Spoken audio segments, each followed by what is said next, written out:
have to get the cheap treats out. The cheap treats. Let me see. A, C.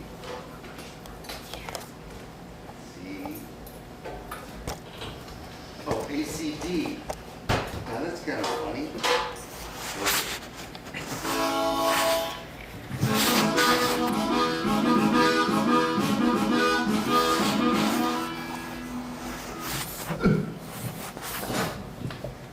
Now this first story is it's a not finished story. But anyway, I thought the beginning was kind of good, so I'm going to read it, okay? And this story is called The Green Trunk. Okay. So here we go. The Green Trunk. I could hear screaming, arguing, things being thrown around. You are going to camp tomorrow. Camp tomorrow? What's that? We, my brother, sister, and I, had gone to day camp, the summer program at Bateman School in Chicago, already for a few years in our very short lives at that time. I just turned 7, my sister 6, my brother 8. The concept of overnight camp or sleepaway camp had never been articulated to us before. There was absolutely no preparation, no discussion, or forewarning. In a parental rage storm, my father and mother, with marker and adhesive tape, fumbled to label our clothes, senseless as it would fall off instantly when washed or even worn. Poor frustrated folk. Well, not really, or not that simple. It was all falling apart for them. They needed time to regroup. Our provisions, my brothers, sisters, and my stuff were all thrown into a standard large rectangular green trunk with fake brass details, probably bought in haste earlier that very evening at a cheap luggage shop on Clark Street around Grand in Chicago's near North Side. After a sleepless night, we were driven down to Union Station, where we met with an older lady whom we recognized as Mrs. Craig, not only the co-director with her elder sister, Ellen Bateman, of the Bateman School, but also the owner of Camp McCormick, outside of Eagle River, Wisconsin, and what we call in that region the North Woods. After a 10 or so hour trip, we departed the train in Rhinelander, Wisconsin, where we were met by a scary figure of a man who ushered us into an old baker's truck, where we bounced around in the back as the adults conversed in the front. After an hour or so,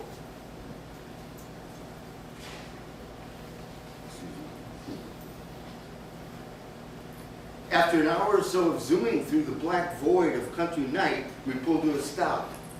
The door was opened. We stepped out into the cold wetness. The crickets, pulsing, dark brightness of a sky flooded with stars, singing to me, shouting at me, so far above, way up there. It's never been presented to me that way. And as a city kid, I'd never seen it before. I was so much shocked and overwhelmed. Instantly, 3 of us kids were divided. My sister to the girls' cabin, my brother to the slightly older boys' cabin, and me to the young boys' cabin. And this had been a bit into the summer, the other boys had already formed bonds with one another. Somehow the green trunk had arrived with me. I was assigned a lower bunk, and the trunk was brought to the middle of the wooden paneled room. The boys all gained in to see the new kid.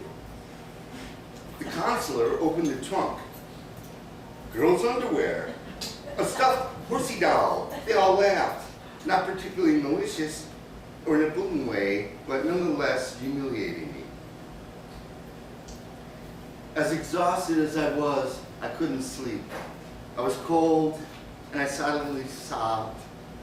Having not pooped or peed for the entire day or night, I released. I felt a warm exhale of relief as I slowly let my warm urine flow from me its warmth puddling around me slightly before sinking through the bed linen into the slim mattress. I quit wetting the bed around the time I was 4. But now, I don't know, I'd lost that little triumph of development and regressed into a loss of urinary control that lasted well into my early teens.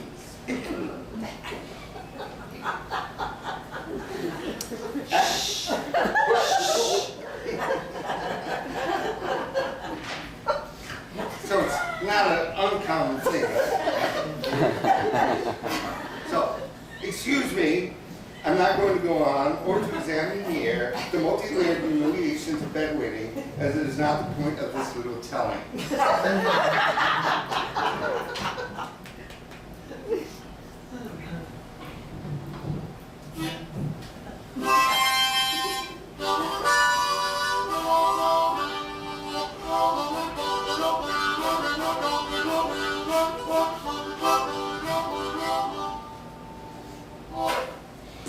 Yeah. Okay. This is called fire department. Yoo-hoo.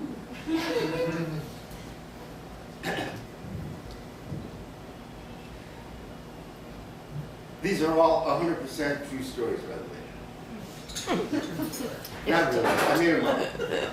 I'm a very good fiction writer. That's my thing. I'm a fiction writer. In this case, I'm a fire department reporter. Okay, fire department. Okay. Kral Watson will know this a little bit because you'll know. You'll see. You'll see when he jumps up like this. You'll see. Okay. I watched the fire eater do his thing at the Right Bank in Williamsburg, Brooklyn, in the early 90s. Yeah. I was there. You were there too? Yeah. Wow.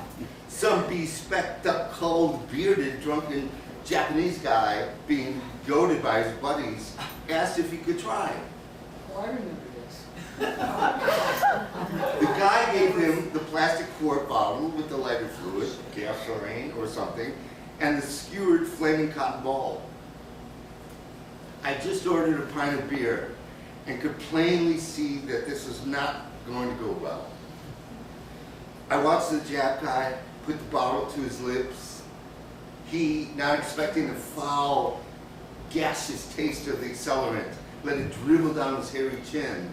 I'd already started at him when he brought the flame towards him. His face ignited, especially his beard.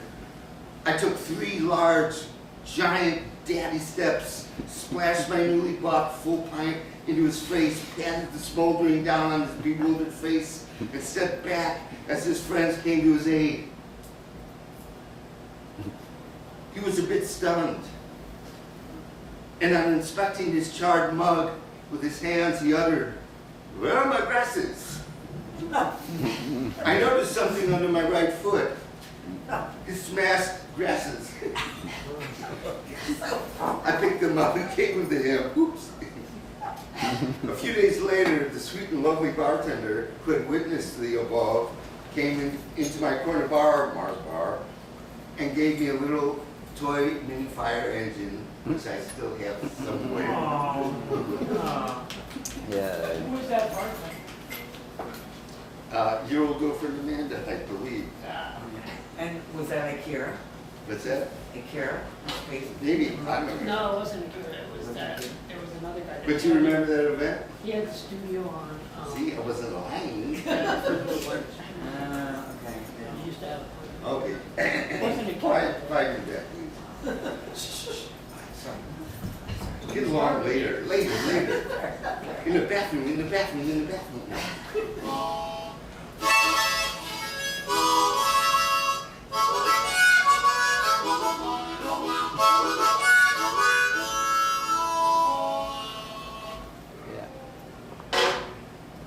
This is called I Know You. See, I know you. On a rainy fall afternoon, I was standing at the counter table looking out the window at the corner of 6th Avenue and West 8th Street. I was just starting to munch down on my regular special of 2 dogs and a papaya drink at the then among many papaya king. Or was it Gray's papaya? A funny thing in tongue-in-cheek, still silly debate in New York City, like original Ray's pizza. Bikers sold into my grilled dog with mustard and Kral, a very tall and slender Afro-American dude in full camo boots and a beret walks in, and of course has to park himself right next to me on the next stainless steel counter. He pulls out a stack of various sorts of cards, laying them out neatly in rows and columns. I spy slightly and see that there are various student IDs, bus passes, business cards, etc. When he finishes doing his layout, he notices that, as intended, he had gotten my attention. He, in a deep, measured voice, putting his finger on one card, looked at me and said, CIA. Then to another card, Special Forces. Then yet to another, a chubby red-haired NYU girl's ID, FBI. Then some stained real estate card, MI6. Slurping on my straw and about to leave, he asked if he should write it down for me. No thanks, I said. I've got a photographic memory. I gave him a wink, to which he gave me a wink back and a thumbs up. Yeah. That's it. These are like the metropolitan section, right? One more? Yeah. Okay, because now I don't have a written thing. I will tell two very short stories about working at Leszko's, the UK Polish restaurant at 7th Avenue Wow. and Avenue 8. So I worked at Leszko's just like I had gotten a job at St. Mark's Bar and Grill, where I was just, I need a job, can you hire me? They hired me. So same at Leszko's, I'm in there going like, I have no money. And I'm like, can you use a waiter? And they're like, well, can you be here on Wednesday? I'm like, yeah, I can be here on Wednesday. They're like, you have to have a white shirt and black pants. I'm like, okay, I can do that. But anyway, at Leszko's, I was the only male that I was the only waiter ever at Leszko's. It was always waitresses. And, you know, they were like usually Polish, Ukrainian, you know, young ladies or older, you know, whatever. But they hired me mainly to work the back station. I was the sandwich maker and the guard of the bathrooms. Because at that time in Tompkins Square, all the junkies would come shoot up in the bathroom. And so that was my job, you know, whatever, part of my job. So after a long time, not long, but after a while, the restaurant was owned by Papa and Mama. You know, I'm like, people, I had to call you Papa, Mama, and they were very mean to me. You know, Papa was an old Ukrainian dude, you know, with tattooed numbers on his arm, and when he made the mashed potatoes, it was like a major kaboom boom, you know, whatever. They were sweet and lovely, but he would just call me you go do this, you go do that. He's slapping, not slapping, but ordering me around. So, after being there maybe a month, I said, Papa, do you remember my name? He looked at me like, why are you even asking me this? And I said, no, do you remember my name?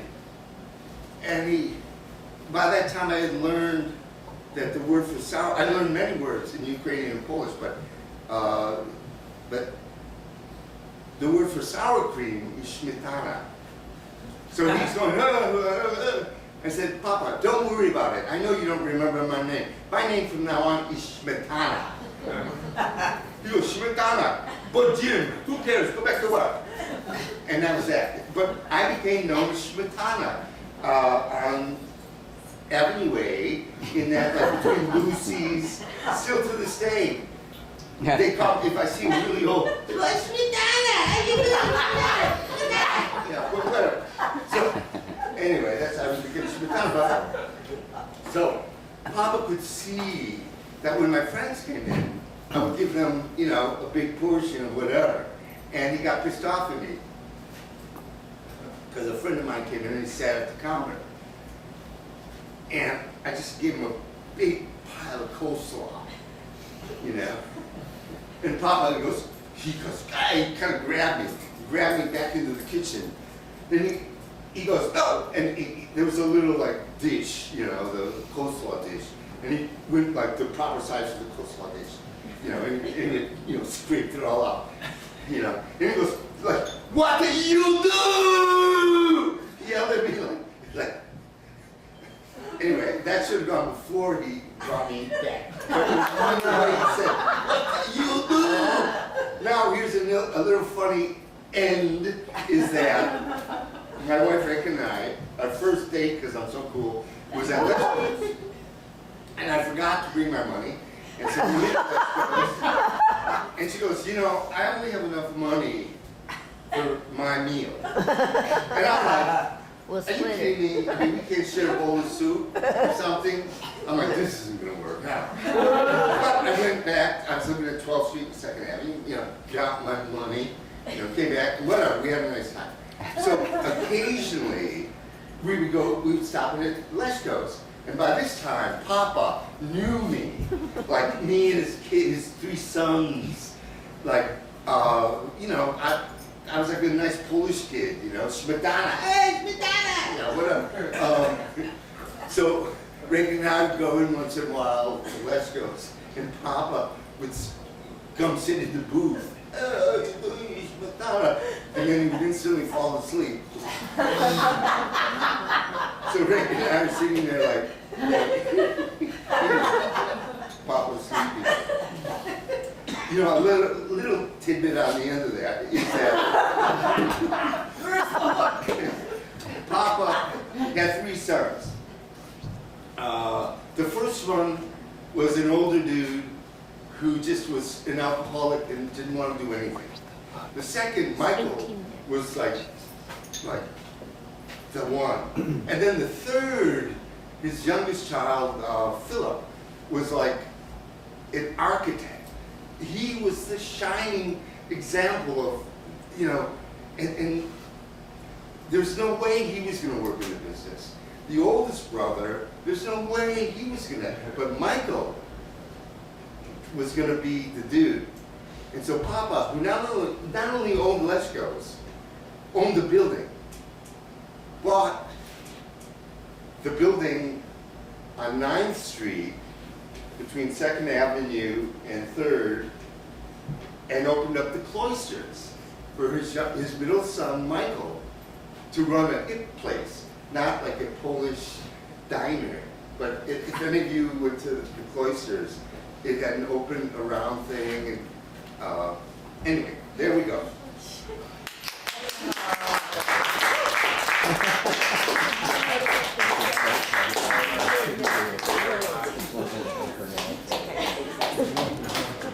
Very much, Julius. That was wonderful. Let's go ahead more and more. That's what I got. What do you do? Hey, love it. Next, we'd like to welcome up Barbara Rosenthal.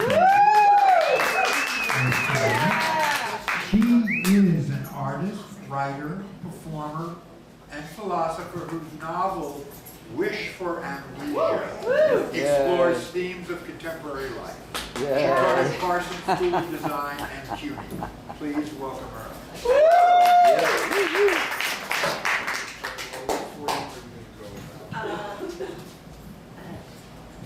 I don't know, I tend to take life as it's given to me.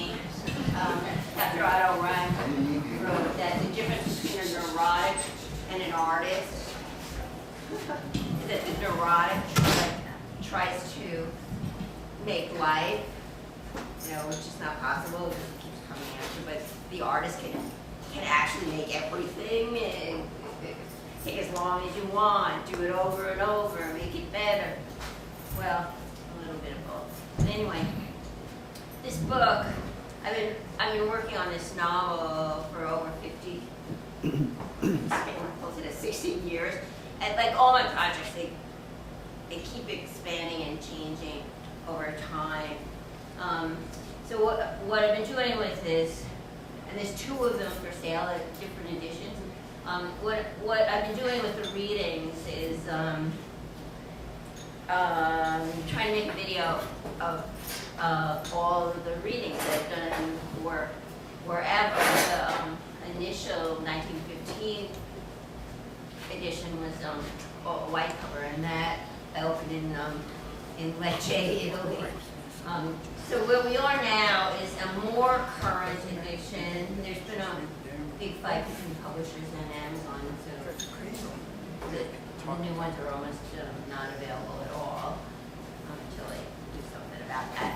So anyway, so what we have here, I'm trying to make a continual video of bit by bit. So what I have here is the 10 minutes of it assigned for tonight. And I'm coming in the middle of chapter 11, which is called Caroline's Sketchbook 2, in which she writes more than draws. And the characters you're coming upon at this moment are Caroline, who is a failed artist. She's writing to her friend Letty. She complains about her husband Jack, who had been a hippie leader in the 60s, and now this scene is taking place around 1973, is rising to mainstream political prominence. Their daughter Jewel here is 4 years old. She's a genius child, playing on the living room floor while Caroline writes comments and things. And here we are coming in the mid-chapter. She's writing to her friend Letty about her husband Jack. And he wants me to get into the social set now. Since when was he ever interested in this? Time was, I might have wanted to. I have made some friends here, but everyone's too eager. Everyone is fawning and jealous. They use their children's stupid, spoiled, vacant, boring children as go-betweens. Our Jewel is popular, but I don't like it. That child does not earn all the compliments people pay her. She doesn't earn all the space she takes up in the world. Caroline flipped this page too. Not erasing it, but not tearing it out to be mailed. It was not a real letter. Most of her entries took the form of letters never sent. She would never give Letty ammunition by confessing tribulation. If anything, Caroline idealized her new family to Letty, and Letty overplayed her woes. Carrie had received a note from her recently. She would answer it, but not soon. Letty leaving husband, her father giving her money to buy a cosmetics franchise. Carrie wished she could finally drop this relationship. Wished she had dropped it for good years ago. But Letty needed Caroline to admire for her fortitude. She was flattered by every twisted moment. Carrie paused in incredulity, and Carrie needed anyone who thought her opinions mattered. She turned another sheet and looked around the room at her little daughter playing in the firelight. It might have occurred to many others like her to make a drawing of the scene. But in every sketch pad Carrie completed, her pencil drew out words, not pictures, even though, at times, the words made pictures by themselves. She took up the pencil again and wrote, "Jack is not good at handling money and becoming worse each month. He insists on spending his own on travel, photocopies, postage, supplies. Refuses to apply to the Institute for reimbursement. Wishing he'd rather pay than keep receipts. His work is funded adequately, but there's not enough for our life. Nothing at all for the entertaining he wants me to do. He says that soon money will be obsolete. He speaks of grand social systems, yet his real life has no system, and he violently opposes any order from me. Caroline crated herself deeper in the armchair and regarded her contented daughter at her feet, playing quietly, still absorbed in fantasy. I do love Jewel, I really do. She closed her eyes, the suburban stillness welcome, and let her writing drift. Sex this morning, good. At least we've had that, she wrote again. But it's not enough of an outlet for my rage when rage is rage. Drowsy from the marijuana, she closed her eyes, listening abstractly for any unexpected low tone or beat under the perky quality. A scratching sound came from the back of the house. She wasn't worried, but the drug clicked its opposite switch and alerted her sentry. She sensed the autumn and shivered. The scrape against the back door repeated itself with some urgency. She sat up quickly. The child stopped playing. A gesture frozen in midair as she looked at her mother. Caroline put her finger to her lips and frowned and shook her fist at Jules. Shouldn't make a sound. There had been a recent rash of robberies in the neighborhood on this block, already one.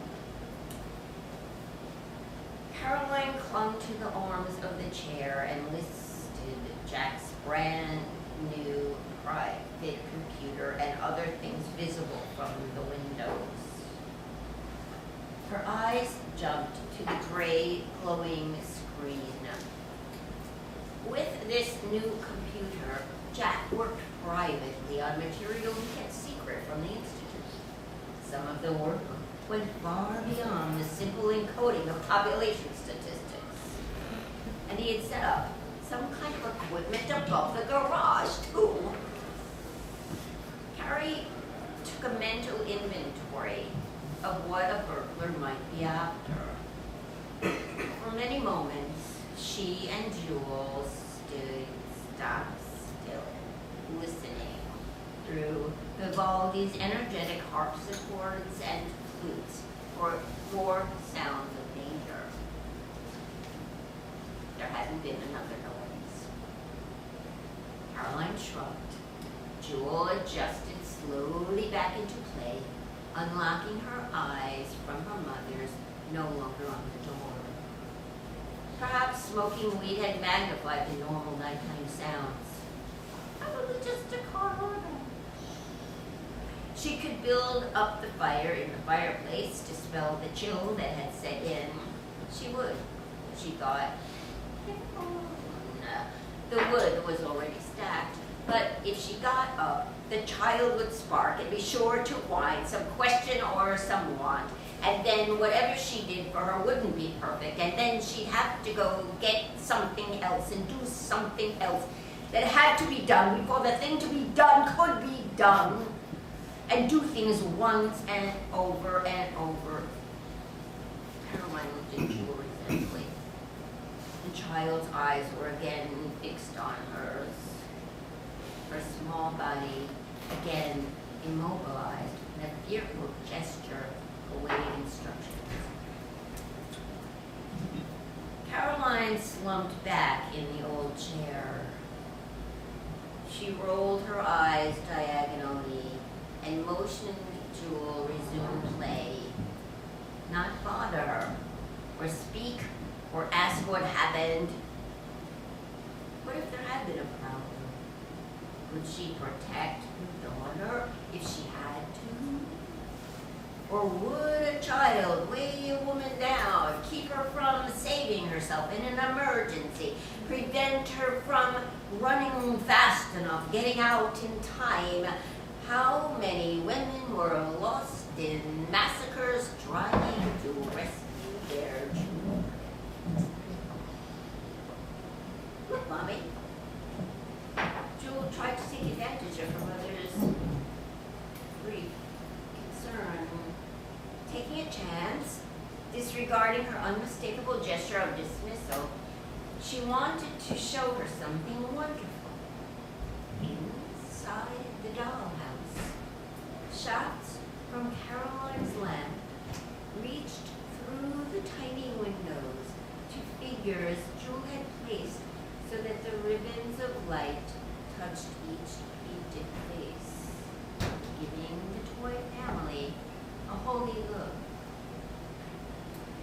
The little boy and girl, children of the dollhouse family, shared a single beam. Oh, it was just incredible. This child would barge into my head with some bullshit nonsense. Shut up! Hissed Caroline. Use your mouth before your... Use your eyes before your mouth. Use your ears before your mouth. Don't you see me listening to something? Don't you see me thinking about something? All of the Goldie's records had ended, and the stereo was making an airy sound. Jewel couldn't see her mother listening or thinking, but withdrew immediately back to her fantasy of the family with the twin brother and sister inside the tiny wooden house. Now a pretend silver sailing ship bathed in magic light. The parents put ashore. The little twins entreating Jewel to join them. Yay.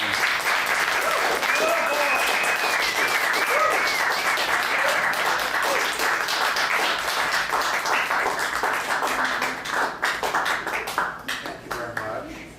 That was wonderful. Bring up. Hope you all had happy families. Writer is Ron Bass. He is a poet and prose writer with 2 books published and is currently working on a novel and a collection of poetry. Ron.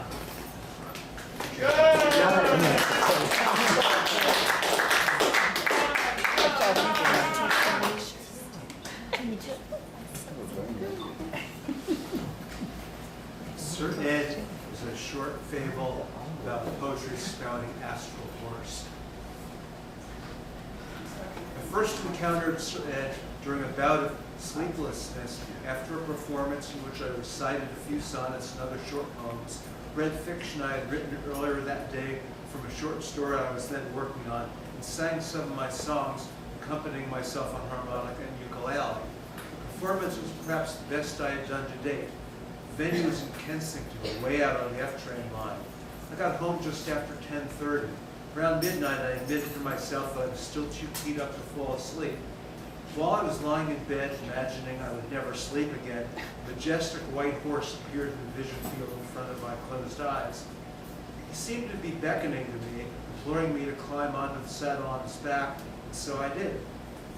Much to my surprise, he began to speak. The first words he uttered were, "Horrible the connoisseur tyrant's querulous strut." Several nights after that, he told me, "You can call me Sir Ed.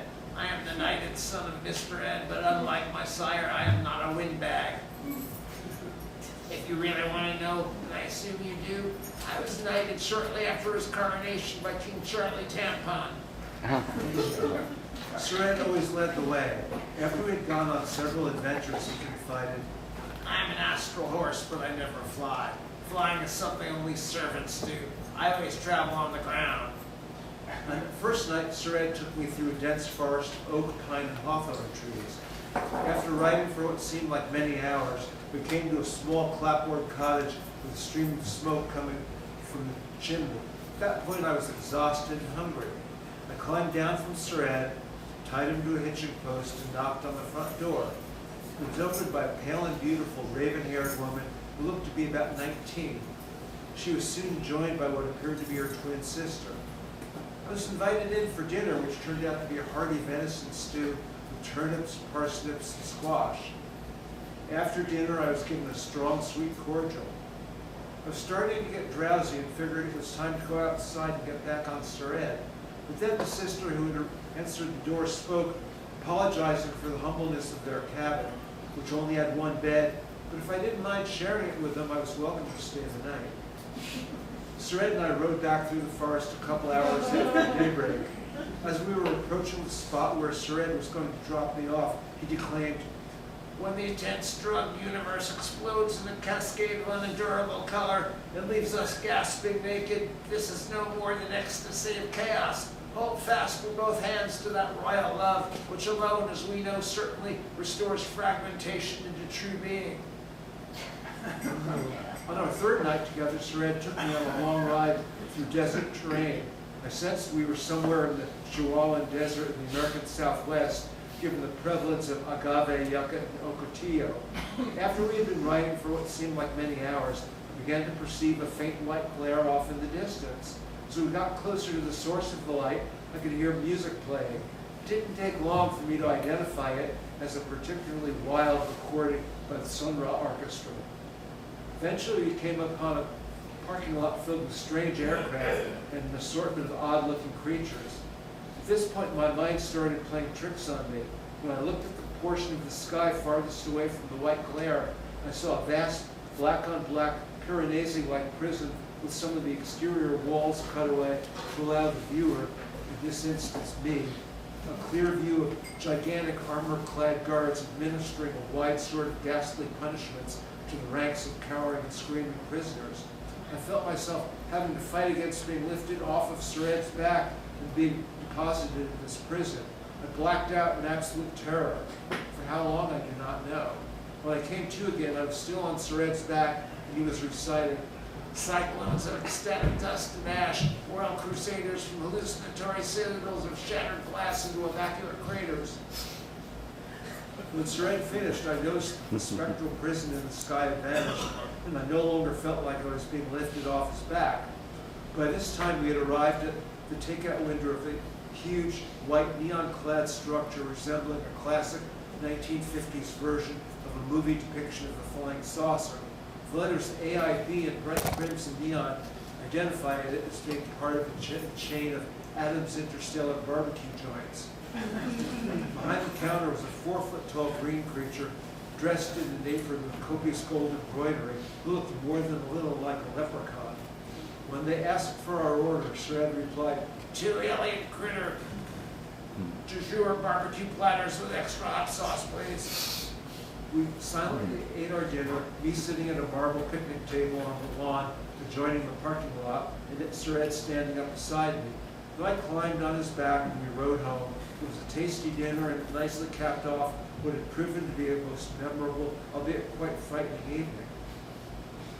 The last time Surratt appeared, he already had a rider perched on his back. She was masked and dressed in a goth outfit consisting of a black high-collar Victorian dress and thigh-high black patent-leather boots with several strands of Mardi Gras beads around her neck. Looking down at me and laughing, she said, "My name is Ethel, climb on board," which I did, clambering up in front of her. She put her arms around my waist in a manner that was perhaps just a bit too familiar and handed me her ceremonial whip. Surratt interjected, "We're going to a rave, and that thing is not to be used. It's strictly for show." Ethel laughed quite heartily before he replied, "It's a good thing that he's the one who's wielding the whip." This is the first time I perceived Surratt as appearing uncomfortable, or perhaps even more significantly, lacking his usual hauteur. I could feel Ethel clenching and unclenching her thighs. As her fingernails began to dig into my stomach, Ed began singing in a sly, mocking baritone. "I was a willow last night in a dream. I bent down over a clear running stream. sang me the song that I heard up above, and you kept me alive with your sweet flowing love. When he had finished, Ithel leaned forward and shouted in my ear, Sir Ed not be an astral horse, but I'm an actual honest-to-God flesh and blood woman. My body convulsed with shivers of extreme pleasure and just a little contrapuntal frisson of trepidation. Then Ithel popped a couple of mollies into my mouth. My recollections of the rave are more than a bit blurry. We danced all night in a large field behind a 12th century castle. There were dolmens of various sizes around the perimeter of the field. I don't recall a thing about the ride home. The next morning I woke up feeling somewhat bruised and quite sore. I could hear a Diamond de Gauss recording playing in the living room. When I went to explore, I found Ithel lying on my chaise lounge in a vintage see-through Chanel nightdress, leafing through a book of photographs by Richard Kern of naked women holding drug paraphernalia. She looked up at me and asked in a supercilious tone of voice, "What are you going to make us for breakfast?" You remember Richard Klein? I bet. New lyrics for an old children's song. Old Nick Zuckerberg's farm. Old Nick Zuckerberg had a server farm, A-I-A-I-O. And on his server farm he had some bots, A-I-A-I-O. With chat here and a chat there. Here a chat, there a chat, everywhere chat. Old Nick Zuckerberg had a server farm, A-I-A-I-O. Thank you.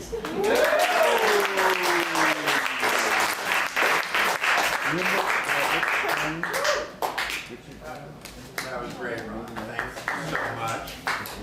Okay, and now for our final reader of the evening, we have Jacob R. Moses. He is a poet and spoken word artist. And he was nominated for a card prize for his poem, Lottery. Okay, please welcome Jacob.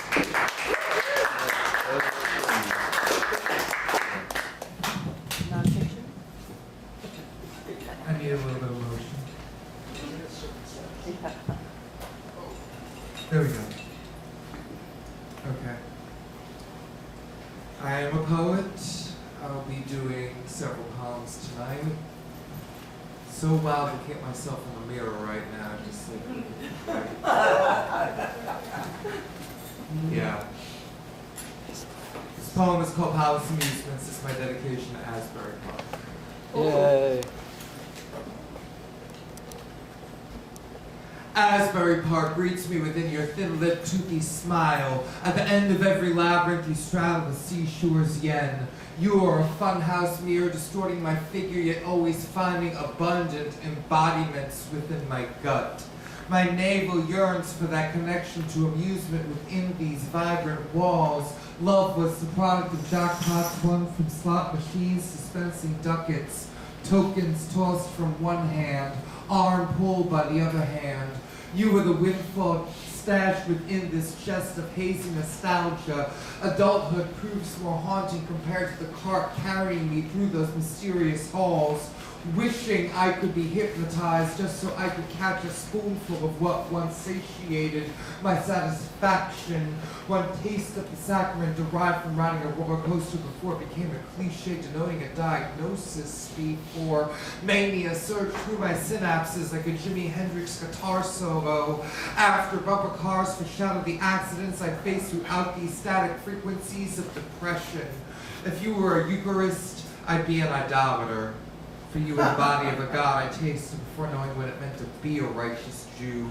You were the excuse I needed to play hooky from Sunday school. You were the choir who greeted me before I possessed the voice to echo any calls I desperately needed to answer. You were the calming voice I needed before my own soothsaying emerged. Now the tongue with which I speak needs to taste the honey into which I dip my apple. Now this fruitstress nectar of passing years in a cloud, accessed via my digital thumbprint, repressed via my carbon footprint, Pollen is carried by a generation of workers and drones. If I left an intention on my doorstep, I'd wish for it to be carried by the westerly wind. I'd hope the corners of the crown in my castle mirrored this palace of amusements. I'd pray the pleasantries could be contained by the channels from which we feel joy. May our data be easy to transmit, even if our devices are outdated. May said devices be reused as analog anecdotes. Let them be paperweights for the childhoods we cherish, preserving a trail back to the inner offspring struggling to spawn and survive. All right.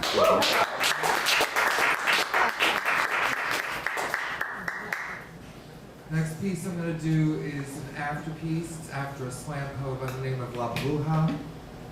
She did a poem called WTC. This is my poem called PTSD.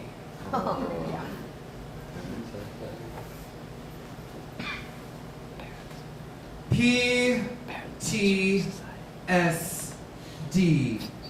post-traumatic stress disorder, prone to serious depression, pain that seldom dwindles, processing the same day, plaguing the soul, drowning, playing the sounds daily, poor times seem definite, pessimism that seems deadly, perpetually torturous, strikingly demonic, passion terminated, seemingly destitute, pouring tears, streaming down, perusing the sorrowful darkness, photographic, the static dimension, pass through Satan's doorway, past the sour diesel, prescribed 37 drugs, Pilsner, tequila, sangria, diazepam, parched, taste, sullied, dry, pariah to society, derelict, prone to steady decline, praying that screams dissipate, prone to suicide, damned, primordial threat, safety diminished, peace threatened, seemingly dead, passion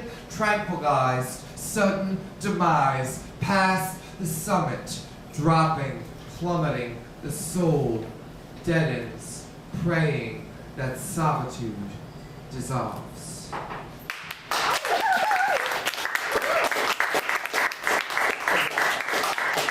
How do you identify with this? Okay, I'm going to do two more, one original, one cover. The parent teachers?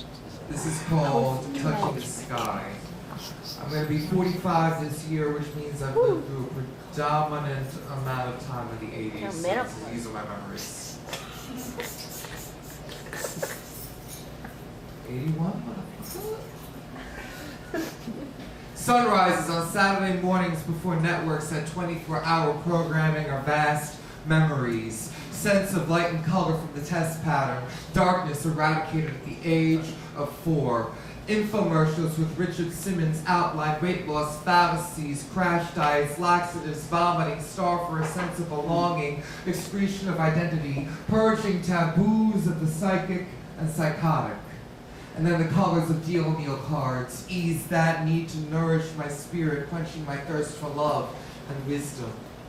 And in the morning I had no rooster to wake me, it was Tootie from the Home Shopping Club who woke me. Gold and emeralds ease my chaos, adoration adorned and fever fueled. Perceptions of color often defined through ColecoVision, Atari, Commodore, low fidelity, higher contrast from reruns of I Love Lucy, The Twilight Zone, and The Honeymooners. And I crave boldness in those 8-bit rainbow skylines, stunned injustice. 16 colors aren't enough. Impossible to fill in a 24-hour day with such restrictions. And I observe the sky through filters, none of which distort reality, but simply accentuate the vividness of heaven. And often I reminisce of 1985, the first time I had a numerical concept of a year. 4 years after my birth, 30 years prior to my father's passing. But these days, my eyes are hexadecimal algorithms. Pantone has yet to develop, and my vision is HDMI. Pupils are my perspective. Darkness, the onyx observation of loneliness and loss. My insatiable need to find a place within this infinite spectrum. My unfulfilled desire to belong. The wheel of fortune spins. Love is pressed. Come on, big money, big money, big money, big bucks, big bucks, big bucks, no whammies, no whammies, no whammies, no whammies, no whammies, stop! Pink hearts, orange stars, yellow moons, green clovers, blue diamonds, purple horseshoes, red balloons, pots of gold, rainbows, trees, blue moons, leprechaun hats, gold coin, shooting stars, crystal balls, hourglasses, keys. These are the talisman of morning magic, ambrosia of oats and marshmallows soaked in milk. But my lucky charms are my rods and combs. They allow me to admire these radiant symbols. All my photos evolve from mud, and this new set of colors is presently paradise, my heaven, my sky, my ether. Perhaps it demonstrates the incorporation of color destined to reach out. Perhaps it's friendlier than the earth upon which I stand. Perhaps I crave that which is limitless, for skies are not ceilings. The outside world is unconfined. My aura showcases skylines. And I'll do one more, the cover that I mentioned. The poem Desiderata is 99 years old this year. Woo. I read this at my father's funeral. I left a scroll in my best friend's coffin. So this has quite a bit of significance to me. This is Desiderata by Max Weber.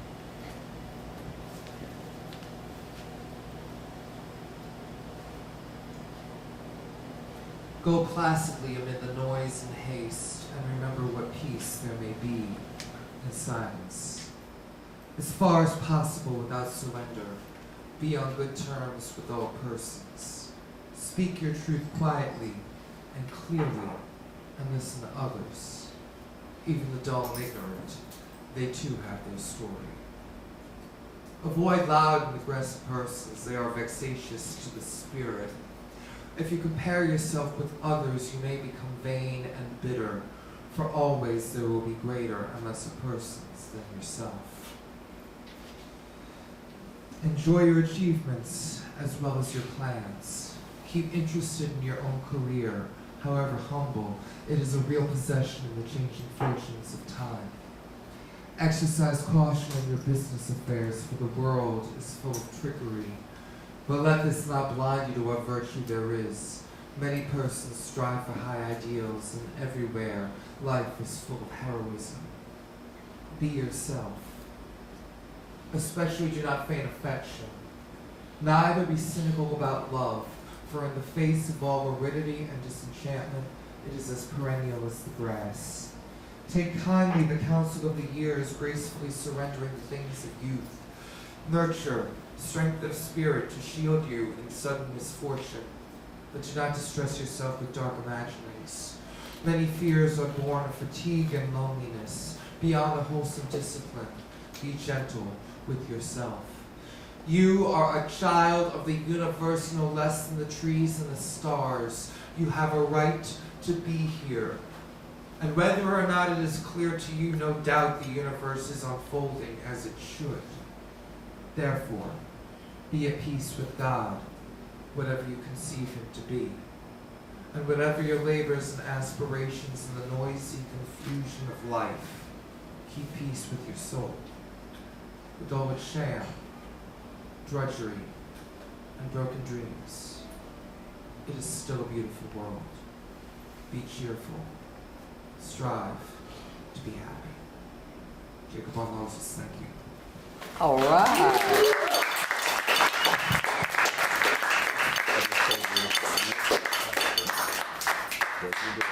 Okay, everybody, I hope you enjoyed this wonderful reading. It was great stuff. I want to tell you who's going to be here in 2 weeks from today, February 23rd. It'll be Gerald Wagner, Tim Tomlinson, Deedle Tomlinson, and Ingran Amarithaya Nayaga. Okay, that's it. Thanks a lot.